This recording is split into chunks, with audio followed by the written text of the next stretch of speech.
Sigue alargándose todavía los dimes y diretes acerca de los vertidos que el pasado viernes dos camiones de la empresa Don Benitense Ambiental Pargaña realizaron en la red de saneamiento público del Ayuntamiento de Mérida, porque hay ya declaraciones del propietario de la empresa que vamos también a analizar en esta picota, en este día en el que analizamos lo que nos rodea y lo que pasa concretamente y qué es actualidad, y lo pasamos por el tamiz de la opinión. Buenas noches, bienvenidos a este tiempo de La Picota en Televisión Extremeña. Hoy nos vamos a centrar en este asunto, pero también en otros, como son los presupuestos. Le hablaremos de los presupuestos participativos del Ayuntamiento y también de los presupuestos de la Junta de Extremadura. Y intentaremos hacer una incursión también en las elecciones en la próxima cita del 20 de diciembre. Para ello vamos a tener con nosotros a Ruma Casillas. Buenas noches, ¿qué tal? Bienvenido. Hola, buenas noches. Fernando Valenzuela, buenas noches. Buenas noches. Y hoy debuta en nuestra picota de los martes pues un político que lleva ya muchísimos años en activo y que lleva vinculado en un primer momento a Alianza Popular, después al Partido Popular, ha sido en varias ocasiones concejal y algo más. Miguel Valdés, buenas noches. ¿Qué tal? ¿Qué tal? Muy bien, encantado. Has pasado también por el Parlamento, ¿no? No. No llegaste a pasar por el Parlamento. Esta es una empresa pública del antiguo gobierno de Extremadura pero parlamentario no llega a serlo. Lo que sí ha sido es tertuliano, ¿verdad? Bueno, ha sido tertuliano, sí. Así que recuperamos esta vocación también. Sí, y tengo que agradecértelo mucho, Fran, agradecérselo también, claro, a Televisión Extremeña, porque además doblemente agradecido, por una parte, por el hecho de que hayáis contado conmigo, y por otra parte por poder compartir esta tertulia con dos sabios populares como son tanto Ruma como Fernando Valenzuela, a los que he tenido siempre la suerte, digo siempre, en muchas ocasiones, la suerte de compartir con ellos tertulia, ¿no? Así es que doblemente feliz y doblemente contento por estar aquí con vosotros. Pues bienvenido. Muchas gracias. Vamos a hablarles, como decimos, en esta primera referencia informativa de ese suceso que ocurrió el pasado viernes, cuando la policía local, alertada por una llamada de un ciudadano, fue hasta el barrio del Torillo, que es justamente esa zona nueva que se sitúa en agricultura detrás de la Casa Verde, ¿no? Por cierto, que ahí el otro día, ayer concretamente, nos dimos una vuelta por allí, están todos los viales hechos, y es una lástima porque no hay ninguna edificación todavía.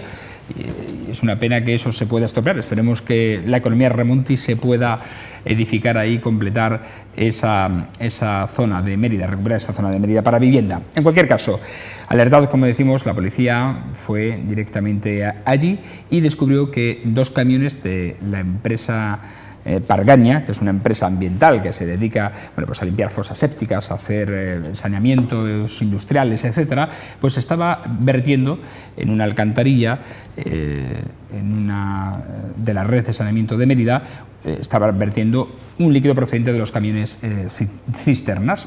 Tras un pequeño interrogatorio con la policía, al final la policía logró arrancar el origen de ese líquido y parece ser que en un principio pudieran ser aguas fecales procedentes del área de necropsia del Hospital Infanta Cristina de Badajoz.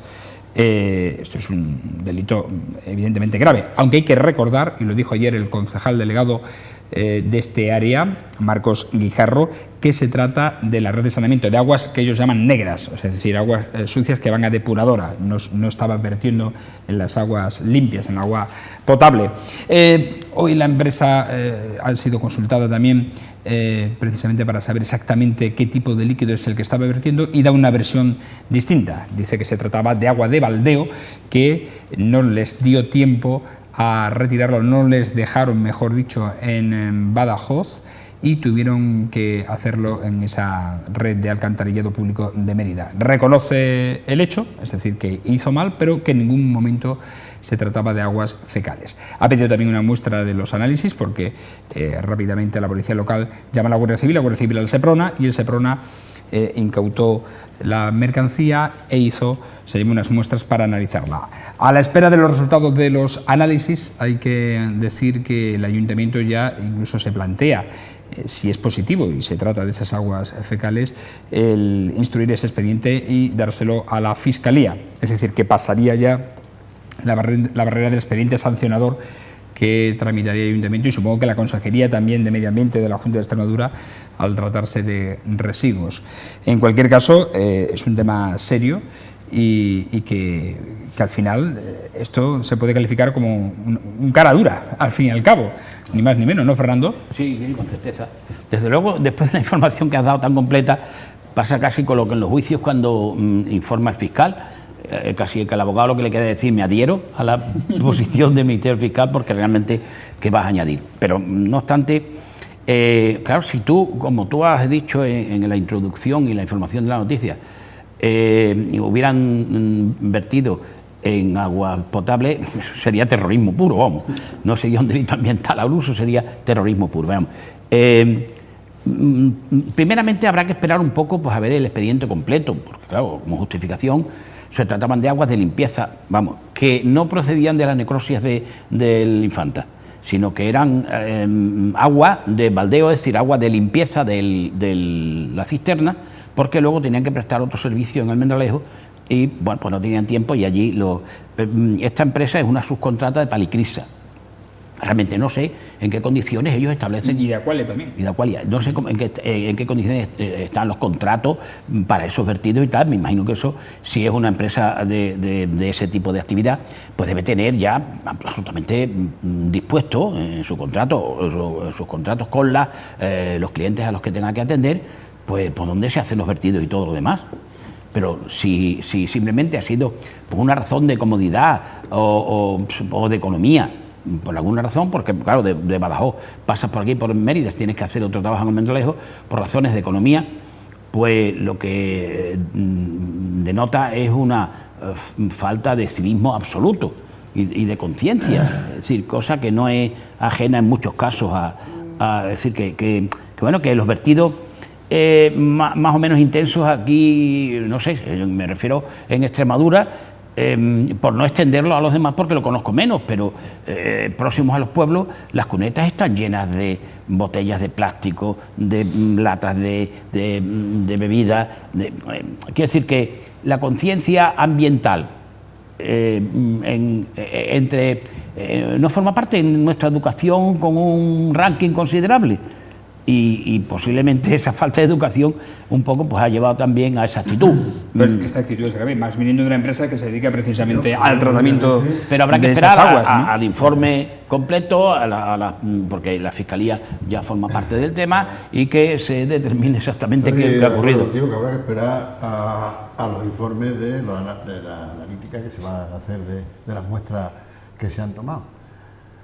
Aún así, vuelvo a insistir, pero con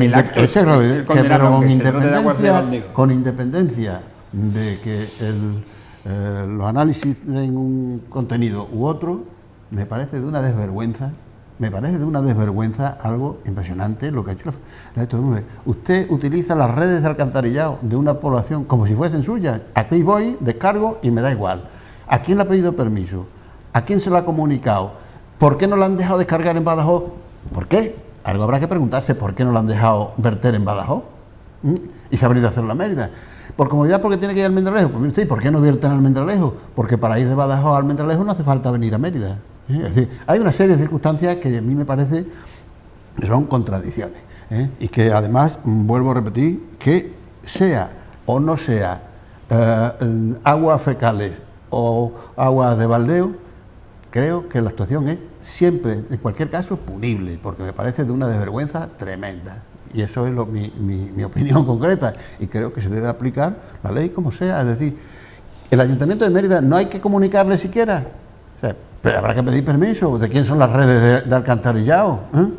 Son de la población. Yo no puedo ir con un camión, abrir una rejilla de alcantarillado, soltar una goma y descargar allí por las buenas. Me parece, vuelvo a repetir, que eso es una cosa absolutamente de poca vergüenza.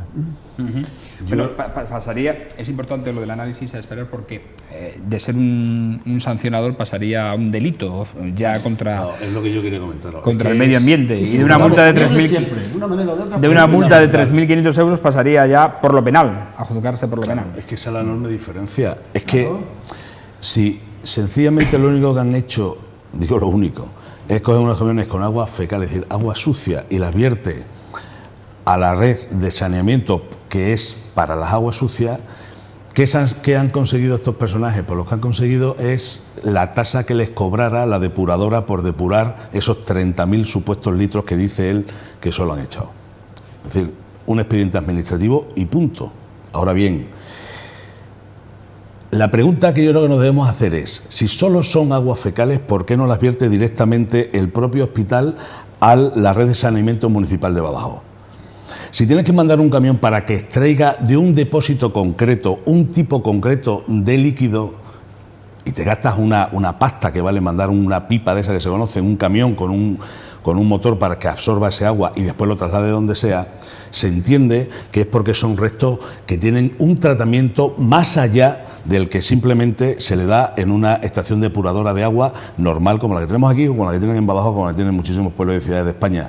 Por tanto, yo me malicio que incluso siendo agua de baldeo, es decir, de la que sobrara de haber con un chorro de agua haber limpiado una sala de necropsia, tiene elementos biológicos que pueden ser clarísimamente no perjudiciales ya para el consumo humano, sino para la flora y la fauna del río, que al final, o sea, porque hombre, es verdad que hay que tranquilizar a la gente en el sentido de decir, oiga, no tiene nada que ver la red de saneamiento de depuración que va a la depuradora de agua con la red de agua limpia, es decir, de agua potable, evidentemente, con lo cual nunca va a haber un cruce y no va a pasar nada. Pero sí es verdad que después del tratamiento que se le da en la depuradora, ese agua se vierte al río. Entonces, yo me imagino que la depuradora tiene unos elementos para depurar lo normal. Ahora, si puede llevar algún tipo de elemento biológico, digo, tipo de enfermedades, yo qué sé. Porque si no, ¿qué sentido tiene que tú contrates a una empresa y no hacerlo directamente en el vertido de la red de saneamiento de Badajoz? No tiene ningún sentido. Entonces, bueno, encima, claro. Entonces, podría ser esclarecedora, Miguel. No, la cuestión simplemente es decir, que se nos aclare, ¿por qué no se le ha consentido verter en Badajoz?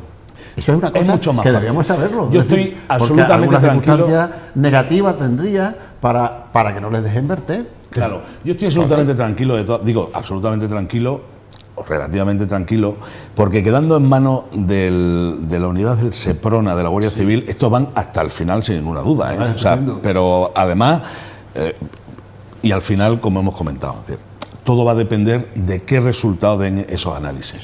Y para convertirse efectivamente, como bien decimos, mirad, tenemos que reconocer una cosa, aquí hay gente de autocaravanas, y que nadie se me enfade, las autocaravanas, cuando salen por ahí, ¿dónde creéis que tiran los residuos? Es decir, que ellos se duchan, van al baño como vamos todos, ¿y dónde los tiran? Pues a la primera red de alcantarillado que encuentran. Pero bueno, no deja de ser residuos normales dentro de lo que son aguas fecales, ¿no? Claro. O aguas sucias, eso lo hacen. Donde desgraciadamente algunas empresas en los chalés que hay en los alrededores de nuestra ciudad y de tantos sitios que tienen que no están conectados directamente a la red de saneamiento, sino que tienen un depósito, ¿no? Lo que se llama pozo ciego, ¿no? Mientras no está conectado, pues claro. Cogen una máquina de esta, lo absorben y lo echan, pues en algunos casos hasta directamente al río, ¿vale? Pero siendo exclusivamente aguas fecales, que ya está mal. Pero a mí lo que me preocupa, insisto, es por qué el hospital de Badajoz, en este caso la Infanta Cristina, no lo vierte directamente cuando es simplemente eso. Pero para echarlos al río o al alcantarillado directamente, tendrán que estar autorizados. Yo creo que nadie puede coger una cosa y decir, la tiro aquí porque me da la gana. Pero lo que quiero decir es ¿por qué no se ha tirado desde el hospital de Badajoz? Es porque tendrá algo. ¿Por qué contratas a una empresa para que coja eso en un depósito? Pues algo habrá. Claro. Por lo tanto, es un tema, pues como tú comentabas, de Jeta. O sea, son muy mediterráneos, muy español, ¿no? Sí. Y vuelvo a repetir, ahí de Badajoz al Mendelejo, se viene a Mérida a hacer un triángulo en vez de línea recta. Un centro de desintoxicación que está en Sevilla, es que no lo sé, esto ya estamos hablando, pues imaginaos el ahorro que supone de ir desde Badajoz hasta Mérida, o en cualquier punto entre estas dos ciudades, o la suya de donde supuestamente tendrán las naves y tal, serán Don Benito en Villanueva, y llegar en cualquiera de esos puntos, en vez de tener que ir hasta Sevilla y pagar lo que tenga que costar eso, el echarlo por ahí. Al menos han tenido la precaución de, en vez de tirarlo directamente a una cuneta, que lo podían haber hecho tranquilamente, por lo menos han tenido sí, claro, o al río, ya puesto. Ya puesto, claro. Sí, efectivamente, podían haberlo hecho. En fin, por cierto que la Consejería de Sanidad y Políticas Sociales va a abrir también un expediente informativo para saber exactamente de qué parte del hospital proceden. Yo respecto a eso, esas aguas. Si me permite, es que esto me suena es que esta burocracia es absurda. Que vamos a abrir un expediente, no, esto es muy fácil. Levanta usted el teléfono, llame usted al director del hospital de Badajoz y dígale quién ha contratado, o al de Palicrisa o a quien sea, quién ha contratado 2 camiones con matrículas tal, con este modelo y tal, porque la Policía Local de Mérida, evidentemente, y la Guardia Civil lo sabe quién es la matrícula tal, de esta empresa, de dónde ha sacado en el hospital de Badajoz, de qué el depósito ha extraído líquido. Y ya se sabe, o sea, hoy, si quiere el consejero de Sanidad o el director del hospital de Badajoz, sabe qué contenían esos 2 camiones que estuvieron operando en el hospital de Infanta Cristina sin necesidad de tantas alaracas. Vamos a abrir un expediente, no me lo estoy muy fácil. Levanta usted el teléfono y voy con el director del hospital. Claro, lo cierto es que claro, lo que da tranquilidad Miguel y después, evidentemente, la analítica. La intervención. Pero no, pero si yo Sí, hablo de lo que han dicho. y Dice, hombre, y vamos a hacer un fiscal, expediente, vamos a abrir un expediente informativo. Usted se cree que es ese expediente informativo. Levante el teléfono y llame al hospital y le van a decir de dónde han extraído eso. Ya, pero eso no es cauce legal. La legislación española en general y extremeña en particular es bastante garantista. Entonces no puedes de ninguna manera hacerlo por un procedimiento amistoso, solucionar un problema que puede es que no me estás entendiendo. Convertirse cuando la administración en un dice, delito ambiental. Por supuesto, es que no me estás entendiendo. Yo estoy contestando a ese gesto de la Consejería de Sanidad diciendo vamos a abrir un expediente informativo para determinarnos. ¿Qué corresponde eso, hombre? No ¿Qué puede... corresponde? Si lo que corresponde es levantar el teléfono y decir qué ha sido y ya está. Y después, evidentemente, en el cauce ordinario, una vez que se sepa exactamente, y habrá que... principio, Miguel, hay que hacer ese cauce amistoso no funciona. Que no es amistoso, es que no me estás entendiendo. Sí, pero vamos, te refieres al gerente del hospital. El gerente del hospital ni siquiera estaba en el proceso. Pero sabrá. Y dirá, oye, tú ¿qué vas se ha mañana hecho con allí? un camión Y van y cisterna, preguntan, enganchas allí en el hospital y te llevas lo que quieras. No, el que se entere será pues alguien un conserje, alguien que está por allí. Un médico no va a estar pendiente. Pero no vas a de ir eso. ni tú ni yo Claro. a preguntarle. Te estoy diciendo que la administración en general, y en este caso no estoy hablando de la administración en general, que quedan fenomenal los políticos cuando dicen vamos a abrir un expediente informativo para llegar a determinar el cual que no hace falta expediente administrativo porque ya hay un expediente abierto que fue la Policía Local y el Seprona quienes han intervenido directamente. Es tan fácil como hablar con el hospital y que les digo por ahí adelantando la información, tanto expediente ni tanto expediente. Ese adelanto puede ser de alguna forma tergiversado. Yo prefiero la tranquilidad de saber que interviene ese programa, interviene la Fiscalía y de ahí va a salir. Hombre, la Fiscalía, realmente hasta que no se sepa cuál es lo que hay, ¿no? Ya, el que vayan a intervenir me da tranquilidad, es decir, ahora no lo sabemos, lo sabremos luego, pero con absoluta certeza y con certeza legal. No con habladuría, porque muchas veces que escucha, por un lado es de una manera determinada, por otro de otra, y la verdad es que no sabes a qué atenerte. El propio dueño de la empresa ha dicho que de un depósito C4, no sé qué yo he leído hoy en un periódico regional... De una fosa séptica número 4 del Hospital Infanta Cristina. Sí. Pues, no va a saber el gerente del hospital y los que están trabajando en necrosia qué hay en este número 4 y decir si efectivamente se extrajo de allí. No digo con eso que ya está, a ti te llama y dice, oye, pues efectivamente, era agua de baldeo que no tiene más trascendencia. No significa que eso se paraliza así y entre amiguetes tomando una cerveza así, pues ya está. No, lo que estoy diciendo sobre el tema de cuando, insisto, desde la administración eso queda muy bien, ¿no? Decir, vamos a abrir un expediente de información. Ellos tienen que saber ya, o deberían saber ya, exactamente qué había en eso, por qué fueron esos camiones. ¿Y qué es lo que extrajeron? Ya está. Y a partir de ahí, por supuesto, el expediente tiene que continuar, faltaría más. Estoy de acuerdo con Fernando, que se debe de abrir, que el expediente informativo se debe de abrir, o sea, abierto, y eso no quiere decir que se vaya a tardar no sé cuánto tiempo en determinarla, en que se abra el expediente. Tiene que abrir el expediente informativo, que lógicamente debe culminarse en un expediente sancionador si ha lugar, y si no ha lugar no tendrá pendiente nada. Yo creo que el expediente sancionador tendrá que haber porque entiendo que bien sea residuos fecales, bien sea... Estamos hablando de dos cosas distintas, Ruma. Por una parte, el expediente sancionador que lo va a tener de todas, sí o sí, ahí, claro. Efectivamente, y la otra es el expediente informativo que abre aparte o de forma paralela la Consejería de Sanidad por tratarse de un centro hospitalario. Es que las conclusiones de ese expediente informativo deben de ser básicas para el expediente sancionador. Por lo tanto, tienen que abrirse lógicamente. Eso no quiere decirse que evidentemente no se pueda conocer la procedencia de eso con rapidez para ese expediente informativo. Estamos de acuerdo, Miguel, pero que es necesario abrir un expediente informativo para concretamente acumular datos, pruebas y demás que puedan ser ser incorporado a un expediente sancionador, lógicamente, para darle buen fin, ¿no? Efectivamente. Bueno, el caso es que incluso el propio dueño, en un diario regional, ha llegado a decir que está pensando en vender la empresa. Sí, la cosa. Ahora huye. Va a tener difícil venta esa empresa con ese sancionado. En cualquier caso, sea lo que sea, habrá que ser prudentes, esperar evidentemente al resultado de los análisis. El dueño se quejaba también de que había tenido dificultades para hacer sus propios análisis, para contrastar, supongo que evidentemente asesorado también jurídicamente. Bueno, y una vez se tengan esos análisis y determinen la procedencia junto al expediente informativo o la llamada al gerente, en el que al final habrá un informe en el que se determine la procedencia de esos residuos, pues supongo que de una manera u otra este hombre tendrá o un sancionador o directamente irá pues a juicio con un cargo por delito penal, que es lo más grave.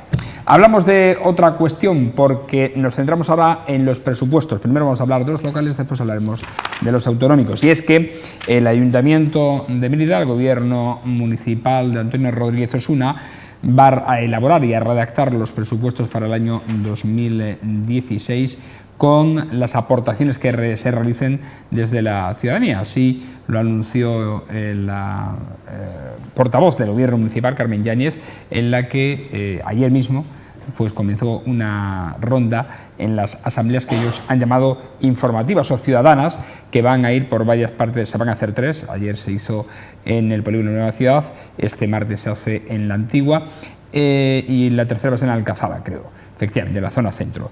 Lo que tratan es primero de explicar los presupuestos o el proyecto de presupuesto que el Gobierno Osuna tiene en mente y también recoger las aportaciones de las ciudadanías. Esto se va a complementar, como decimos, según dice Yáñez, con una serie de reuniones sectoriales en las que van a preguntar y a reunirse con colectivos y asociaciones para recoger también esas pretensiones y esas aportaciones. Y también se va a incluir pues aquellas aportaciones que la ciudadanía no quiera realizar ni en asambleas ni en esas reuniones sectoriales, sino a través del correo electrónico del ayuntamiento, que se ha habilitado, de la página web o directamente en el registro o correo ordinario. Con toda esa información, pues quieren recabarla antes de mediados del mes de diciembre, la incorporarán a los presupuestos. Evidentemente dice que no van a canalizar todas las propuestas porque posiblemente sean muchas, pero van a coger las que ellos determinen que puedan ser positivas para la ciudad y también dicen que en cualquier caso con esa serie de propuestas pueden hacerse una idea de la radiografía de necesidades de la ciudad, de lo que opina la ciudad en torno a esos presupuestos. Hay que decir que los presupuestos solamente afectaría partidas no comprometidas, no sé, en el capítulo de personal, de transferencias, claro, que ya evidentemente ya están comprometidas, ahí no puede entrar, serían en partidas que no están comprometidas. ¿Qué os parece esta idea que el Gobierno nos ha dado en denominar presupuestos participativos? Dice que es una experiencia piloto que se pone o se realiza por primera vez en este ejercicio 2016. Está en sintonía con la actitud general de Antonio Rodríguez Osuna. Antonio está en principio pegándose como muy de cerca a la ciudadanía, la intervención es decir, aquellas actitudes típicamente políticas o de algunos políticos, pues las está cambiando. Aquello del uso del coche, la aportación a los grupos parlamentarios, a los grupos municipales de un personal que pueda atenderles en su tarea de oposición. A mí me parece una medida muy adecuada, porque otra cosa es la intervención o no de la ciudadanía luego, es decir, de que efectivamente nos lo tomemos en serio, porque muchas veces dicen, bueno, es que ¿por qué hacen esto así? Y tal, y claro, no participamos y nos quejamos de que se hacen las cosas desde unos despachos cuando si te dan la oportunidad de intervenir y de participar no lo haces, ¿no? Yo espero que la participación sea importante, porque los medios de participación son muy abundantes. Es que los podemos numerar. Reuniones sectoriales con colectivos y asociaciones. 2, la apertura de canales al público como la web, es decir, los medios sociales de Internet. El correo municipal, 3. 4, el registro del ayuntamiento, y 5, el correo ordinario. Es decir, no hay las asambleas ciudadanas. Sí, que esas son las primeras. Que no falta ningún, que si quiere de alguna manera aportar una sugerencia, hombre, algunas serán muy parciales, pero sugerencias en general, qué sé yo, a otras serán pues cuestión de actitud, por decir algo. La dinamización de Mérida, del centro de Mérida, los domingos, que es de una tristeza absoluta. Pasar, bueno, pues eso no es una cosa, digamos, es concreta, pero al mismo tiempo es de carácter general, ¿no? Porque, o qué sé yo, una determinada zona donde la luminosidad es escasa. Bueno, pues diríamos que, pero puede haber otras aportaciones por parte de los ciudadanos que tengan un contenido con un carácter más general en beneficio de la ciudad, ¿no? Pero ya solo el hecho de que Antonio pulse la opinión y los intereses, las inquietudes del resto de la ciudadanía, esa participación me parece extraordinaria, mucho más que la que se pueda encauzar a través del Estatuto de Capitalidad, que está reglada. Me parece que esta participación espontánea de la ciudadanía en la elaboración de los presupuestos del municipio me parece democráticamente encomiable. Roma, ¿qué te parecen a ti estos presupuestos participativos? A mí no me parece mal que se consulte a las personas, no me parece mal ni mucho menos. Veremos a ver qué es lo que se obtiene con estas consultas, porque esto puede ser muy... las respuestas y las sugerencias pueden ser muy variadas. A mí me da la impresión, y ojalá me equivoque, que esto es una especie de brindis al sol. ¿Por qué? Porque me da la impresión de que sí, Fernando. Porque resulta que tú tendrás ahora sugerencias, hay sugerencias que muchas de ellas estoy casi seguro que difícilmente van a tener encaje en los propios presupuestos municipales. Por lo tanto, me parece que luego todas esas propuestas, cuando se puedan hacer o no se puedan hacer, y a lo mejor no se pueden incorporar a los presupuestos, pueden producir una frustración en la gente que ha participado en ella. En la confección de los próximos presupuestos, Ruma será más realista si responde a la opinión manifestada, escrita. Yo creo que los presupuestos, Fernando, lo deben de conformar los técnicos con los políticos, los técnicos económicos del ayuntamiento, con los políticos que están mandando y confeccionar el presupuesto en función a los programas que han presentado para ser elegidos. Entonces, en base a eso es cuando tienes que confeccionar tu presupuesto.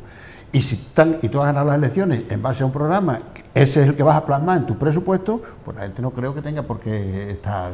Esto yo vuelvo a repetir que es una forma más casi de populismo, eso es lo que te quiero decir. A ver, Miguel, no, yo creo que Ruma me ha mirado mi chuleta. No, yo desde aquí no veo nada, Miguel. Vamos a ver. A mí me parece como idea, en principio me parece una idea magnífica. Es decir, yo soy el alcalde de Mérida, tú decías que está cercano a la gente, dice, voy a dejar que la gente sea la que me lleve a mí, ¿no? Muy de quichinismo se diría, del de Cádiz, ¿no? O sea, aquí. Pero tenemos un problema, y de eso Ruma entiende mucho. Y es que, y antes lo comentaba Fran, salvo aquellas partidas que estén comprometidas, es decir, el 99% del presupuesto desgraciadamente está comprometido fundamentalmente por los planes de ajuste y por la ley, claro, por la ley de estabilidad presupuestaria, con lo cual difícilmente le vamos a poder dar esa participación. Es decir, la participación se la puedes dar, pero es como el padre que llega a casa y le dice, o la madre, ¿no? ¿Qué queréis para comer? Pues uno pollo, tú tienes que dar, bueno, pues al final tortilla de patata, que es lo que hay, porque ya está hecha. Entonces, a los niños les da ese momento de ilusión, ¿qué queréis? Pero al final van a ser los presupuestos que se tienen que hacer, pero por la realidad económica que tiene el ayuntamiento. Y sobre todo porque, mira, bueno, a mí me gustaría ver quiénes van a esa reunión. Es decir, cuando hablan de presupuestos participativos, es decir, que van 50, 20, 30, 10 personas. Mira, dentro del ayuntamiento, vosotros sabéis, el de Mérida tiene 25 representantes de todas las ideologías y además en este caso mucho más abierto que nunca. Aquí en Mérida se acabó el bipartidismo y ahora hay dos partidos nuevos, que son Ciudadanos y Podemos, ¿no? Aparte de Izquierda Unida, PP y PSOE.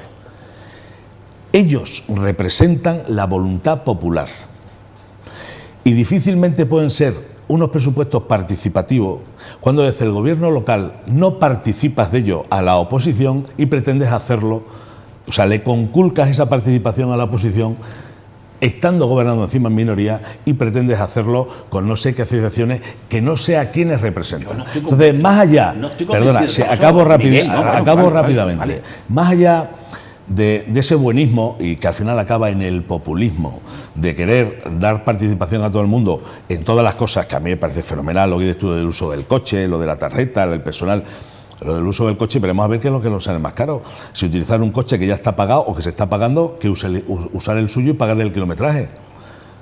Claro, Porque además él lleva un chofer, un señor que conduce y claro, ese coche tiene un gasto que habrá que pagárselo. Y si no paga con tarjeta, cuando se va a Madrid y se queda a dormir, que se lo paga él de su bolsillo, oye, me parece fantástico, pero me imagino que no, se lo pagará el ayuntamiento. O sea, al final el modo de gasto, si es con tarjeta, a débito, a crédito, o yo pago y después me dan a mí, o salgo con una cantidad estipulada, es lo de menos. Por eso acaba, como digo, en muchos casos en el populismo. Y yo no sé en este caso, ojalá, si lo de la consulta y el que la gente, al final, ¿qué hacen las asociaciones de vecinos? Pues piden, si es lo de siempre. Fernando, al final no te hablan de si va una parte a deuda o es mejor coger de este préstamo y llevarlo a no sé dónde, no, porque al final en un presupuesto tiene que cuadrar a cero. Y si tú me dices, oye, queremos que arregles la Plaza de España y eso vale 1 millón de euros, lo tenemos que quitar a otro sitio, dime de dónde lo quitamos, para que sea completa tu aportación. Y eso la gente normal de la calle no lo hace. Entonces, eso de decir, oye, los domingos vamos a revitalizar el centro, que los domingos estamos, bueno, dígame cómo. ¿Y de dónde sacamos el dinero? Por eso te digo que sobre todo las asociaciones vecinales que van a reclamar, pues el bache que está, la luz, que la farola que no se funde, una marquesina para los autobuses, en fin, lo normal del día a día de sus vecinos. Pero entrar en la profundidad del presupuesto está tremendamente limitado por lo que he dicho al principio. Estoy completamente convencido de que en el presupuesto hay partidas en las que no se puede entrar de ninguna manera. Sin embargo, para aquellas otras que no están tan delimitadas, por ejemplo, para obras, 2 millones de euros, esa obra hay que concretarla en una forma determinada y no me extraña que sean las asociaciones de vecinos que pidan cada una en plan local en lo que les hace falta a sus barriadas. Eso se ha hecho siempre, pero no es eso. No solo se habla, o al menos nos dijo ayer Carmen Llanes, que se habla de partidas inversionistas, sino también de porcentajes, es decir, qué porcentaje se puede dedicar a políticas sociales con respecto a inversiones, etcétera.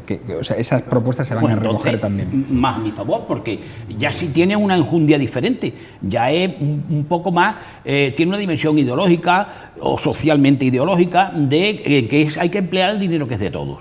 Entonces, a mí el hecho, a ver, el resultado puede ser mejor o peor, pero es la actitud de preguntar, la actitud de que participen los ciudadanos es la que yo valoro en este caso. Que el resultado luego no es bueno o no es muy útil, pues bueno, pues entonces lo tendrán en cuenta. Tú has dicho mismo que era una cosa experimental, que no se ha hecho nunca.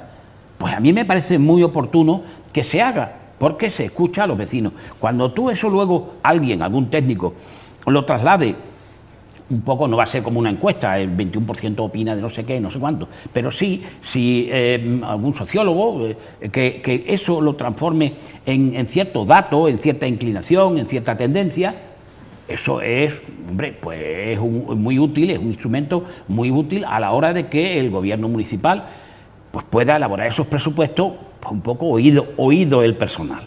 Y no me creo de ninguna manera que quien se atreve a hacer asambleas, 3 asambleas importantes y poner 5 modos de participación y de comunicar al ayuntamiento sus inquietudes respecto a qué hay que hacer con el dinero de los ciudadanos, dudo yo que excluya a la oposición. Es decir, que si da participación a todos los ciudadanos, que a la oposición no le haya brindado la oportunidad de que ellos al mismo tiempo manifiesten qué deseos tienen o qué intereses tienen a la hora de confeccionar el presupuesto. No creo que lo haya excluido. Y desde luego lo que sí habrá hecho, me supongo, la oposición es, en sus despachos que tienen en el ayuntamiento, recibir, y ese sería otro cauce, recibir a los ciudadanos para que les trasladen a ellos sus propias inquietudes, que a su vez, mediáticamente, el concejal, el representante del grupo, el portavoz del grupo correspondiente, se lo traslade luego al ayuntamiento. Pero no creo que esté excluido, estoy completamente convencido de que quien puede lo más puede lo menos. A ver, Roma. Yo lamento no estar de acuerdo con Fernando. Muy bien, Fernando. Estupendo. Porque además es lo bueno, pues si estuviéramos todos de Sí, acuerdo, aquí hablábamos, ¿no? Claro. Yo no estoy de acuerdo Por en eso ello. estáis. Yo vuelvo a repetir, Fernando, que a mí me parece que las partidas básicas del ayuntamiento están comprometidas. Y lo demás es consultar, pues muy bien, es un detalle de buena voluntad, pero que luego no se va a plasmar en ningún sitio, y si no hay tiempo, no se va a plasmar en ningún sitio, porque no hay capacidad, porque además lo que van a pedir los ciudadanos, siempre cuando dice yo quiero o pensamos que se puede hacer esto o aquello, siempre habría que acompañar otras cosas más. Dígame usted sugerencias y además sugiérame también cómo se financia lo que usted quiere, porque la inversión o el gasto tiene que ir acompañado siempre con el detalle de cómo se nutre de fondos para poderlos atender. Por lo tanto, eso vuelvo a repetir, me parece muy bien, un acto de buena voluntad, de buenismo, pero que me parece a mí que va a ser un brindis al sol, que he dicho al principio, no hay otra cosa. De hecho, ya el populismo puro y duro, no hay otra ellos cosa. se pusieron el parche cuando dijeron que por el tema del IBI iban a recibir, no sé si 1,5 millones o 2 millones de euros menos de lo que se tenía previsto. Con lo cual, es un tema muy complejo y aparte de unos presupuestos, cuadrar unos presupuestos, como sabéis, es un tema muy complejo de una ciudad. Estamos hablando de más de 45 millones de euros. Mira, Miguel, los presupuestos por lo que hace 50 falta es millones de euros. Y hombre, claro, si tú le dices a la gente, velo, yo te decía, ¿qué queréis comer? Pues venga, todos vamos a la hamburguesería, ¿no? Pero aquí comen lentejas también. Los macho. presupuestos lo que hace falta es, de una vez por todas, hacerle frente a la realidad, que no se viene haciendo nunca. Porque estamos acostumbrados, a pesar de todo, estamos acostumbrados a que los presupuestos se hagan al revés. Es decir, yo voy a presupuestar todo lo que quiero gastar y luego lo cuadro los ingresos que son reales o no son reales. No, mire usted determine primero qué ingresos reales va a tener y en función de esos ingresos reales, empléelos, dándole prioridades a las cosas que tienen prioridades y cuadrando el presupuesto. Yo lo que no puedo es embarcarme en un gasto de 800, sé que voy a recaudar 500, pero yo a la recaudación la acomodo a los 800, que luego hay un déficit ahí, pues que haya. Y ese es el gran problema que tenemos, El gran problema que tenemos en ayuntamientos, en comunidades autónomas, en el propio gobierno, es decir, los déficits tremendos presupuestarios, porque se cuadran al revés, esa es la realidad. Es decir, se hace la partida de gastos y después se, Claro. Eso se ha hecho siempre. se va poniendo Claro. sobre O sea, la de ingresos tú- para... Claro, tú ves cuáles son tus necesidades y porque esto cómo funciona, ¿no? A las distintas delegaciones con un presupuesto del año anterior o de otro, oye, a ver qué necesitas y tal. Entonces, tú pones tus necesidades y lo que tú quieres hacer. Evidentemente eso después tiene que pasar por una criba, que es la criba de la realidad.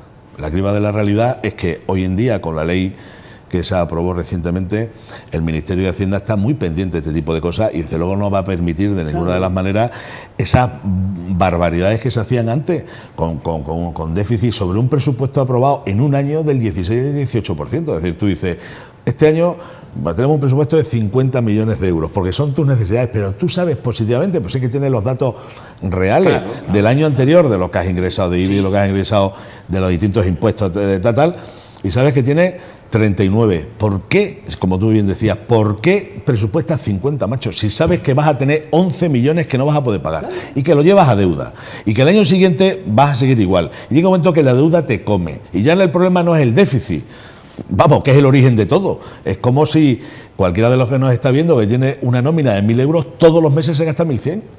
A final de año tiene un problema y es que debe 1.200 euros. Se tiene que ir un préstamo para poder pagarlo. Sí, pero es que el año, ¿sabes lo que pasa? Que el año siguiente se sigue gastando 1.100 euros. Claro. Y tiene además que pagar parte de la deuda. Ya, Todos ya. esos gastos comprometidos, al final lo que hacen es que sea un presupuesto tan poco... o sea, darle tan poca imaginación al político a la hora de redactarlo y a los técnicos a la hora de ensamblarlo, que si encima lo que pretende es dar participación a la gente, pues un poco como decía Ruma, brindis al sol. Por otra parte, el hecho de que sepa la ciudadanía cómo se elabora un presupuesto y que sepa realmente cuál es la política financiera de una institución como el Ayuntamiento, a mí me parece fantástica, pero más allá de esa labor, diríamos, pedagógica de saber cómo funciona eso, esto, como bien dice Romualdo, ¿hasta dónde va a ir? Pues yo creo que prácticamente a ningún sitio. Aún Bueno, así, tendremos que quieren ocasión de hacerlo, oye, comprobarlo, que me parece fenomenal. Tendremos ocasión de comprobarlo. Claro, Desde no, luego, no. lo otro, efectivamente, lo de encadenar deuda y tal, claro, es que cuando, de no ser que hubiera una ley que eso lo prohibiera, bueno, ya hay una ley de estabilidad presupuestaria que está ahí y que está parando mucho los pies a muchos ayuntamientos, que efectivamente hacían esos endeudamientos exorbitados, pero de no ser con uno de esos procedimientos, realmente es que, claro, si uno llega al ayuntamiento y se encuentra con que una deuda del ayuntamiento anterior, porque ha gastado, incluso presupuestado, más de lo que va a incorporar, es decir, más de la financiación que va a recibir, que está prácticamente determinada. La aportación de los impuestos estatales, el IBI, lo otro, es decir, que se puede cuantificar casi con precisión. Entonces, se presupuestan más gastos, como si se fuera a tener más dinero para esos gastos. Claro, tú llegas al ayuntamiento y te encuentras con un déficit, perdón, una deuda a proveedores, tal, de 300 millones. Claro, ¿qué haces ahora? Haces unos presupuestos muy realistas para jugar esa deuda y no haces nada, y entonces políticamente es muy negativo para ti. Entonces, ¿qué haces? Pues hacer lo mismo que hizo el otro y seguimos aumentando los llega un momento que no puede. Efectivamente, es lo que estoy diciendo, hombre, pero... Eso no puede ser. Pero que sí, eternamente nos va llevando cada vez a un precipicio mayor. No, Eso al final lo que nos lleva es a la intervención por parte del Estado. Si se llegara a esa situación, o sea, al final toda esa concatenación de deudas y de impagos y de no sé qué y de perdón, al final lo que te lleva a que te intervenga el ministerio. Pero no, claro, entonces, ya te digo que como principio el decir vamos a hacer unos presupuestos participativos, pues muy un brindis al sol, efectivamente, es decir, oye, qué bonito queda, pero después vamos a ir a la práctica, y en la práctica desgraciadamente estamos pues con las manos muy atadas, ¿no? A la hora en cualquier caso, lo hemos dicho también en más de alguna ocasión en esta misma picota, y es que se atiende mucho y atendemos mucho, que es bueno también, centrar nuestro interés, lo digo por los medios de comunicación, en los presupuestos, pero prestamos poca atención después a la cuenta de resultados, que es la que nos marca efectivamente cómo han ido las cosas durante la gestión del ejercicio. Seguimos hablando de presupuestos, pero ahora nos trasladamos de ámbito, del local al autonómico, porque se ha hoy en la Asamblea de Extremadura debatido el proyecto de presupuestos y las enmiendas a la totalidad que han presentado los tres grupos de la oposición en la Asamblea, Partido Popular, Ciudadanos y Podemos. Hay que decir que la consejera de Hacienda, Pilar Blanco Morales, y Administración Pública ha defendido estos presupuestos y ha defendido el que se haya reducido un 4,7%, culpando al Gobierno de Monagó por los presupuestos que realizó en 2015. Dicen que no supone una bajada respecto a los presupuestos del año anterior, sino que no se han presupuestado ingresos ficticios como los que dice presupuesto el año pasado el gobierno de José Antonio Monagó. De ahí esa diferencia, pero que el presupuesto prácticamente se sitúa en las mismas cifras que la de ese ejercicio 2015.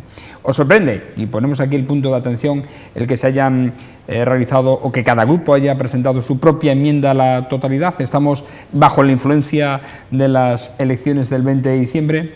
Es muy probable, es muy probable. Pero de todas maneras yo creo que sí hay razones más allá de la estrictamente política o de esa visión cortoplacista de las elecciones generales, porque en el caso de los presupuestos que ha presentado el gobierno extremeño del Partido Socialista hay un recorte de 250 millones de euros, pero 250 millones de euros que van directamente a inversión. Entonces, claro, esto es, volvemos al populismo, ¿no? Cuando dice, no, mire usted, yo quito 250 millones de euros de inversión, pero van a políticas sociales, y a políticas sociales que al final, lo que le pasó a Ángel Calle en Mérida en los últimos años, saltándose su propio plan de ajuste con el tema de las contrataciones en personal. Es decir, qué fácil es tirar de la administración, es decir, del dinero de todos los extremeños y de todos los españoles para contratar desde la administración y así paliar el gran problema histórico que tiene Extremadura y España con el tema del paro. Cuando desde el Partido Popular yo creo que se hizo o se intentó al menos una política que era bastante interesante, que es olvidarnos un poco, o sea, sin olvidarnos de las prestaciones sociales fundamentales que necesita nuestra sociedad, pero ir más allá, que es la inversión en productividad, inversión en investigación, desarrollo, productividad, inversiones que genere al final... Claro, que al final lo que se consigue con eso era favorecer el consumo y que el dinero, en vez de estar en manos de la Administración Regional, estuviera en manos de las personas. Y no se consigue con este tipo de recortes, sino yo creo justo lo contrario. Pero es que además suben los impuestos, es decir, vuelven a meter la mano en los bolsillos de los extremeños. Y es que eso, es decir, en una situación en la que estamos atravesando, no se pueden subir más los impuestos. Además, uno concretamente, lo del canon de agua, que es directamente un bofetón a todo el mundo, o sea, a todos los extremeños, con independencia de los ingresos que tenga.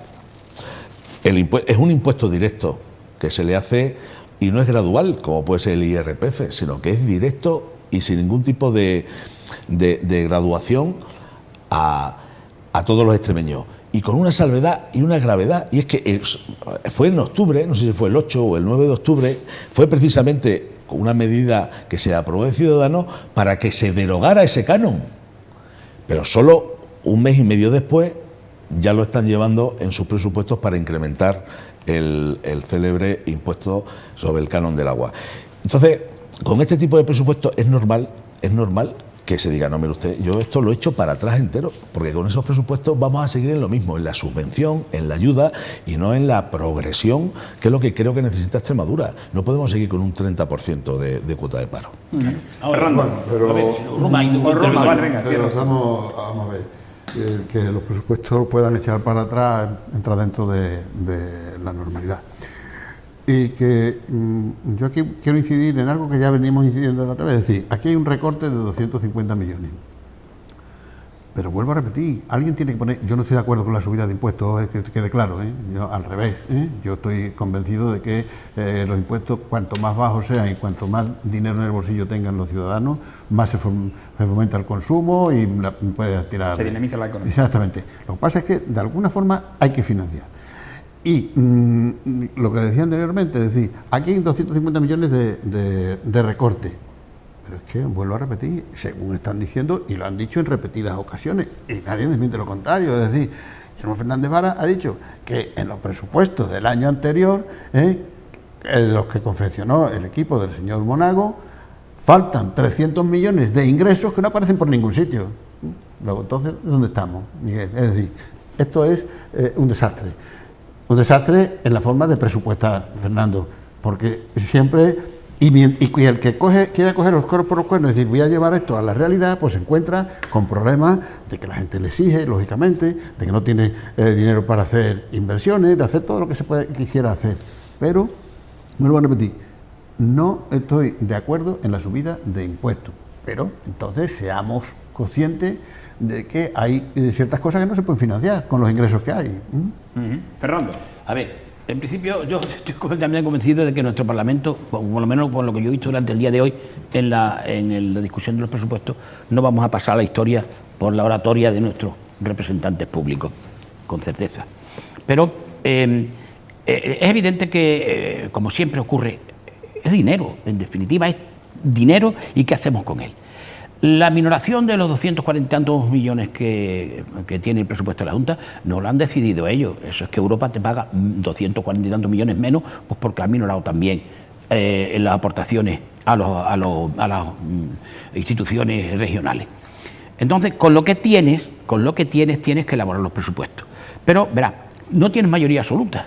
Y tiene aquí, en la cabeza detrás, la mirada de Podemos con unas exigencias sociales que son muy loables, pero para las que se necesita financiación, que no sé dónde están, Entonces, por los compromisos electorales, que tampoco me parecen mal, de Fernández Vara, dice que fundamental son dos partidas que son extraordinariamente importantes. Se llevan, de cada 10 euros se llevan 3 y pico, que son la sanidad y la educación. Es decir, claro, si yo en sanidad también procedo a aumentar las listas de espera, a cerrar pues, ciertos centros de atención, aquellos PAS de atención continuada, si cuando se cumple el contrato de los médicos del hospital de Badajoz los echo a la calle, es decir, si voy de recorte en recorte, pues efectivamente a lo mejor la partida de sanidad no se llevaría la cantidad tan importante que se lleva, y si en educación yo suprimo el transporte, suprimo los libros de libros de texto,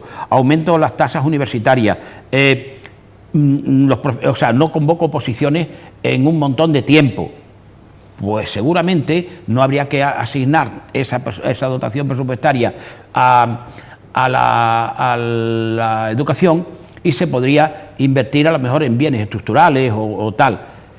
Por otra parte, claro, Miguel tiene razón, es de cajón, si yo genero un empleo de calidad y un empleo bien pagado, pues estaré dotando de renta a los trabajadores, que luego esa renta pues la invertirán obviamente pues en compras y tal, eso generará mayor empleo y riqueza en definitiva. Pero claro, que no podemos olvidar de que hay un sector de la población donde hay el 30% de parados, que es un sector de la población que es que carece de lo imprescindible, y de eso entiende muy bien Ruma, carecen de lo imprescindible. Es decir, vamos a producir, efectivamente, vamos a crear empleo, que no sé si ese empleo tiene que crearlo de ninguna manera las instituciones públicas. Ese empleo corresponde a los empresarios, tanto de un tipo, es la que crea empleo, y la que favorecer la empresa es una misión también de todo. Pero quiero decir que sin perjuicio de esa creación de empleo, que no puede venir de manos de la Junta, lo que se ha hecho es, diríamos, una opción ideológica. Es decir, en lugar de estructuras, de infraestructuras, hacer llegar a aquellas sector de la población casi en riesgo de exclusión, cuando menos lo imprescindible para que pueda, la renta básica y tal, porque claro, también la renta básica puede ser un mero ejercicio, y eso sí que es un brindis al sol, de publicidad. Es decir, vamos a hacer una renta básica, pero no hacemos consignación presupuestaria. El coste de la renta básica que estoy proponiendo son 45, 50, 60 millones, y sin embargo presupuesto 6 o 7 o 10. Publicitariamente he puesto la renta básica para aquellas personas que no tienen ninguna otra prestación, pero si no la he, como hizo el gobierno anterior, no la he dotado presupuestariamente, pues realmente eso no ha servido de nada. Ahora que queremos realidades y decimos, vamos a presupuestar tal cantidad para renta básica, que no será suficiente, según esos otros partidos, como por ejemplo Podemos, que no es suficiente, pero que cuando menos responde a una realidad. Esta es una consignación presupuestaria para esto. Entonces, entiendo que eso hace que los presupuestos son como son, pero en definitiva hay una cuantía determinada, no hay más, y eso lo tengo que repartir según un criterio ideológico. Y a mí me parece más oportuno que se emplee en aquellas personas que tienen, insisto, riesgo de exclusión social, que no que se haga pues con más rapidez la plataforma logística, que es importantísima, de Badajoz, pero cuando menos en este caso se han presupuestado 8 millones de euros. En el caso anterior, pues lo que se hizo fue una falacia de un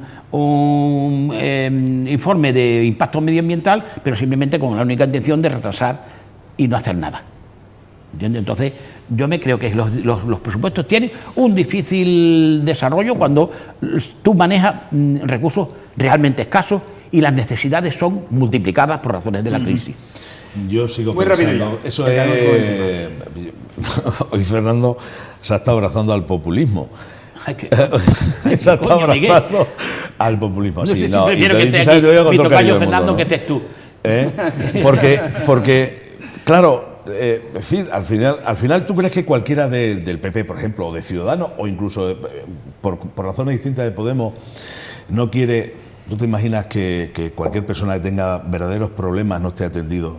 Mira, si la realidad es como tú la pintas, hoy en España hubiera habido ya una revolución. Es decir, hubiera habido gente a la calle con pistolas, con escopetas y con tal. Y por suerte esto no es así. Es decir, esas estadísticas están ahí, pero no son tan reales. Y es verdad que hay gente que lo está pasando mal. Yo lo he dicho y lo sé y lo conozco. Es decir, es verdad. Pero de ahí a que se haya eliminado la inversión, es que el problema es que el año que viene seguimos en la misma. Mira, yo tengo un hijo con 17 años. Si yo a mi hijo Miguel, el mayor, le digo que tiene 400 euros asegurados, con independencia de lo que haga o no haga, tú sabes que mi hijo y la mayoría no van a hacer nada. Esto no significa que a la gente que verdaderamente lo necesita, que está en riesgo de exclusión real, no se le tenga que ayudar. De ahí a que haya cero presupuesto en creación de empresas, porque son los empresarios los que se crean. Bueno, se han quitado prácticamente todo para verdadera ayuda a la creación de empleo, a los autónomos, que en España, en Extremadura y en Mérida están como están. Cuando haya verdadera ayuda para la creación de empleo, la creación de empresas, se eliminen tantísimas trabas burocráticas y verdaderamente hay un desarrollo empresarial en condiciones y se invite al emprendimiento real. Claro, pero eso ¿con qué se hace? Con políticas presupuestarias y con ayudas. Con ayudas para crear empleo, no para subvencionar exclusivamente, que también. Y en este caso creo que son unos presupuestos donde se han eliminado completamente. Y decía, el presupuesto actual tiene un déficit de políticas sociales de 250 millones de euros. Eso lo decía el presidente de la Junta de Extremadura. Es decir, esos 250 millones célebres es porque él cree que existe ese déficit de 250 millones que ha detraído ¿de dónde? De inversiones para este tipo de cosas. La sanidad, la educación puede funcionar bien si gastamos mejor. No por gastar más, porque somos de los países que más gasta de Europa en sanidad, y no es que sea la mejor sanidad de Europa, siendo muy buena, el sistema, no la sanidad como tal, cuidado, que no es exactamente igual. Yo creo que evidentemente hay que crear empleo, que es fundamental, y que hay que potenciar el empleo. Yo me parece que una de las fórmulas que debía de ser, y de los cuales los empresarios se quejan de que se estén utilizando mucho, es eliminar las encomiendas, las famosas encomiendas, por ejemplo a Traxa, por ejemplo a GP, donde se está haciendo una competencia desleal Es una competencia desleal. herramienta para no pagar funcionariado Claro, es una efectivamente, competencia, y quitar competencias a la se está empresa haciendo privada. una competencia desleal a la empresa Sí. en general, porque además, y se está La han utilizado todos los vulnerando gobiernos, un poco el tema de Lastimosamente. contratación, es decir, porque está contratando sin publicidad, sin concurso, a dedo a empresas determinadas. Eso es una forma que los propios empresarios están diciendo, y usted No ya todas. está bien, ¿eh? Que no todas. Bueno, Miguel, yo te estoy diciendo, yo La te he que tú puesto has dos estado dirigiendo, ejemplos. ¿no, Miguel? Yo te he puesto dos ejemplos. Uno, Traxa, donde tiene a las empresas que están dedicando al medio, sobre todo al campo y a la cuestión medioambiental, las tiene asfixiadas. ¿eh? Venga una encomienda y otra y otra y otra, a dedo y dinero, a dedo y dinero. Y otra a través de GPS, que con su grupo de empresas hace prácticamente lo mismo, sin publicidad, sin dar posibilidades de concurso a las empresas. Es decir, eso es una competencia desleal y eso tiene que eliminarse, o debía de eliminarse. En fin. Nos vamos, no tenemos tiempo para más. Me gustaría haber hablado un poquito de las elecciones, pero bueno, tendremos tiempo de aquí al 20 de diciembre a hablar y mucho de la campaña electoral que comienza el 4 de diciembre, el día siguiente al de San Francisco Javier, que es mi santo, lo digo para ir adelantando. Cuando lo apunté en la agenda. Para apuntar en la agenda. Ah, por cierto, hemos puesto nuestro Twitter en TV_Extremena y en Facebook, Televisión Extremeña, una iniciativa en marcha, bueno, pues para motivar también a aquellas personas que le gusta la gastronomía, como es vuestro caso. Yo sé que sois aficionados. Aquí tenemos además a un cofrade de Un especialista. un cofrade gastronómico como es Fernando, y estamos buscando los mejores platos extremeños, ¿no? Ayer pusimos 4, vamos a ir poniendo una sucesión de platos, postres, etcétera. Ayer pusimos 4 importantes: chanfaina, caldereta, cojondongo y migas extremeñas. Pues bueno, está ganando las migas por un 62%. Esta mañana Le he hecho sigue una la miga caldereta para el por un desayuno. 28%, cojondongo con un 8% y la chanfaina con un 3%. O sea, aquí somos muy de migas, ¿eh? Parece ser que les Yo, gusta, igual la gente no sabe lo que es la chanfaina o el cojondongo. que están riquísimos. Sí, es verdad. No, en mi familia política son de Fuente de Canta, donde sabéis que es la cuna, diríamos, de la chanfaina. De hecho, se Cierto, celebra cierto. y es espectacular. Pero claro, mucha gente igual no sabe lo que es la chanfaina, sobre todo la juventud. Pues, que está- Miguel, a mí no se me olvida porque me tocó un año ser jurado en la fiesta de la chanfaina y tuvimos que probar 130 chanfainas. Ya hay cerca de Y lo 200. hiciste a disgusto. A disgusto. Seguro, Bueno, ¿verdad? hay alguna que se probaba ya. Bueno, señores, no hay tiempo para más. Gracias a Miguel Valdés. Muchas gracias. Te esperamos la próxima semana, igual que a nuestros contertulios, a Ruma Casilla, a Fernando Valenzuela, y a ustedes agradecerles, como siempre, su atención. Gracias por su fidelidad. Que disfruten lo que queda de jornada. Buenas noches.